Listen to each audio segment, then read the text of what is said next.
હિતેશકાંત તોવર, અહીંથી 15-20 કિલોમીટર નવાવાસ ગામનો વતની છું. અત્યારે પાલનપુરમાં રહું છું. આ વિદેશ નહોતો કરતો એના પહેલા આછી તમને માહિતી આપું. સેન્ટ્રલ ગવર્મેન્ટ CRPFમાં નોકરી કરતો. 58 વર્ષ નોકરી હતી, પણ મેં 20 વર્ષ જ કરી હતી અને પેન્શન આવતો રહ્યો. 44 વર્ષે અમે રિટાયરમેન્ટ આવ્યા પછી કંઈક કરીશું એવી સોચ સાથે આવ્યા હતા. પણ અહીં માર્કેટમાં ફર્યા પછી કોઈ બી બિઝનેસ કરવો હોય તો 5 લાખ 8 લાખ ઇન્વેસ્ટ કરવું પડે.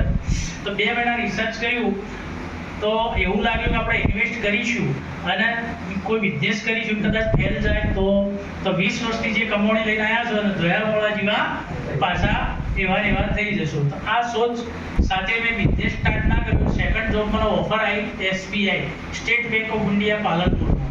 તો એ જોબ જોઈન કરી લીધું કે વગર મૂડીનો ધંધો હતો. પેન્શન આવતી હતી 25,000 અને બીજા 30,000 રૂપિયા બેંક આવતી હતી. લાવો ચાલો હાલ ચાલુ કરી દઈએ. તો બી સોચ શું હતી, 20 વર્ષ કરીને આવ્યો તો હવે 58 વર્ષે રિટાયર થતો એકચ્યુઅલી. અત્યારે કદાચ ચાલુ હોત તો 1.5 લાખ 1.5 લાખ પગાર હતો મારો અને DYSP સુધી પહોંચી જ જતો.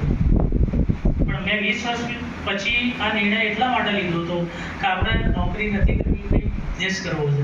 પણ બિઝનેસ આપણને કંઈ મળ્યો નહીં તો નોકરી ફરીથી જોઈન કરી લીધી. 6 વર્ષ SBIમાં જોઈન કરી નોકરી. 6 વર્ષના અંતે એક માણસ મને બી મળ્યો કે આવો એક બિઝનેસ છે, તો સેમિનાર જોવા માટે આવો. સન્ડે પાલનપુર આરોગ્યધામમાં હું જોવા ગયો. જોયા પછી આ બિઝનેસ પ્લાન મેં બી જોયો તો તમારી જગ્યાએ બેસી. તો તમને શું સમજણ પડી એ મને ખબર નથી, પણ મને એ સમજણ પડી કે એ ધંધો એક તો પહેલો પોઈન્ટ હતો સારો કે 10 20 30 3 આઈડીથી કરો છો 30,000નું ઇન્વેસ્ટમેન્ટ અને એના સામે 30,000ની આપણને પ્રોડક્ટ મળી જાય જે આપણે ડેલી ઘર યુઝમાં કામ આવે. સાબુ, શેમ્પુ, તેલ, હળદર, મરચું, મેઠું બધું લાવીએ તો છીએ જ ને. અમે કીધું આ 30,000માં આપણો ધંધો ચાલ્યો હોય તો ઠીક છે, નકર 30,000ની પ્રોડક્ટ આપણી છૂટા થઈ જશું, પણ ટ્રાય તો કરવા દો. આ આશય સાથે શરૂ કર્યો. બીજો પોઈન્ટ સારો લાગ્યો તો પાર્ટ ટાઈમ કરી શકો, એટલે હાલ નોકરી છોડવાની જરૂર નથી. 6 વાગે છૂટ્યા પછી શું આપણે કશું કરતા નથી. તો આ બિઝનેસને પૂરેપૂરો ટ્રેનિંગ લઈને સમજ્યો અને પાર્ટ ટાઈમ શરૂ કર્યો. ધીરે ધીરે સમજતો ગયો અને મારે તો ધંધો કરવો જ હતો, નોકરી કરવી હતી નહીં, પણ મજબૂરીમાં કરતો હતો.